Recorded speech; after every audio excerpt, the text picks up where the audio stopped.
You're 13 when you commit your first federal crime. Not for money, not for power, for a gas station burrito.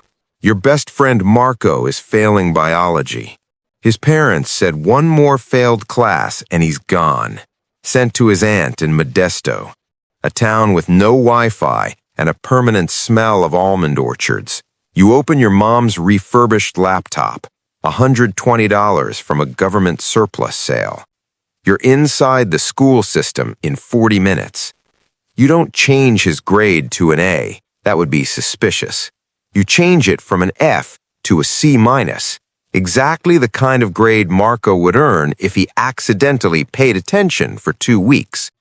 The teacher doesn't notice. Marco stays in town. You live with your mom, just the two of you. She works the front desk at a vet clinic, $31,000 a year. A 2-bedroom apartment with a heater that sounds like a helicopter landing inside the wall. The only remarkable thing about you lives inside that refurbished laptop, and nobody knows it's there. At 14, you teach yourself Python. At 15, you're writing your own scripts. At 16, you find a vulnerability in a regional utility company exposing records for 11,000 households. You don't steal anything. You document it, write a report, post it on an encrypted forum. You do it 11 more times. Municipal water systems, hospital networks, a regional bank, a state voter database. Each time you find the hole and tell people the hole exists. You never steal, never extort, never damage. You are the most ethical hacker in a space that doesn't always value ethics. And everything you're doing is still, technically, a federal crime. 3 weeks after your 17th birthday, you find something you weren't looking for. A defense contractor's employee portal. Weak authentication. Inside within an hour. You expect employee records. Instead, you find a directory called Prism Ridge, a domestic surveillance program, collecting metadata from millions of American citizens. Social media, internet providers, communications platforms. The legal authorization is so broadly written, it effectively covers everyone who uses the internet. You read the files for 6 hours. You download documents. You verify everything. The program is real. The government is watching everyone, and nobody is watching the government. You're sitting in your bedroom at 3 a.m. Mom is asleep. The heater is making its helicopter noise. You're 17. Your biggest concern last week was whether Marco would pass his driver's test. And now this. You leak it. You publish through 3 channels simultaneously. An encrypted forum, a national newspaper journalist, a digital rights organization. The forum post goes live at midnight. Prism Ridge is the most searched term on the internet. Congressional hearings within 48 hours. The contractor's stock drops 11%. 17 lawsuits in 9 jurisdictions. The FBI, the NSA, the DOJ, all looking for a pseudonym. Behind the pseudonym is a 17-year-old eating cereal at 7 a.m., watching the coverage while his mom yells that he's late for school. You go to school. You sit in AP history. The teacher talks about the Pentagon Papers. Sophia, the girl you've had a crush on since freshman year, raises her hand.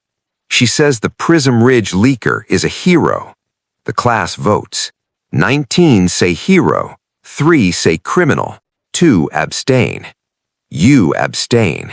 You sit there listening to your classmates debate the morality of what you did 12 hours ago.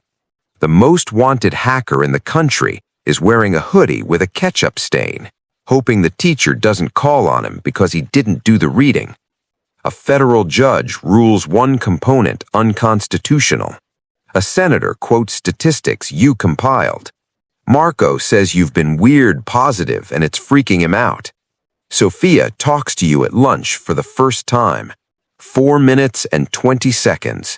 You remember every word. The FBI traces you on a Tuesday. Not through the leak itself, through the forum. Metadata correlation, Pacific Northwest time zone, 7 proxies reconstructed through a timing correlation attack that was classified. They don't come immediately. They surveil for 3 weeks. Your apartment, your school. Wednesday morning, 6:15 a.m., 12 agents, 3 vehicles. Your mom opens the door in her robe cloak. She sees badges and guns. Her face doesn't collapse. It empties. Every expression leaves simultaneously.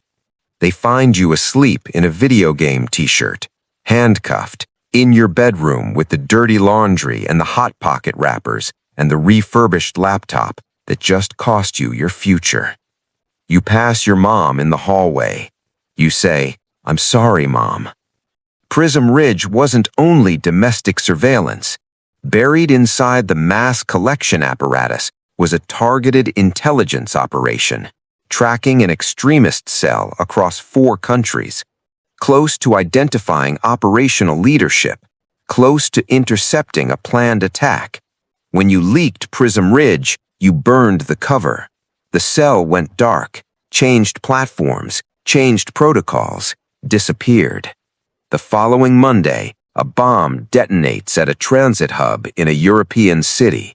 14 dead, 41 injured.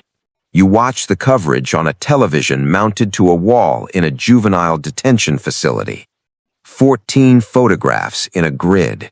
An 11-year-old with a backpack, a man holding coffee, a woman mid-laugh. 14 faces that existed Monday morning and didn't exist Monday afternoon. You were right. The program was illegal.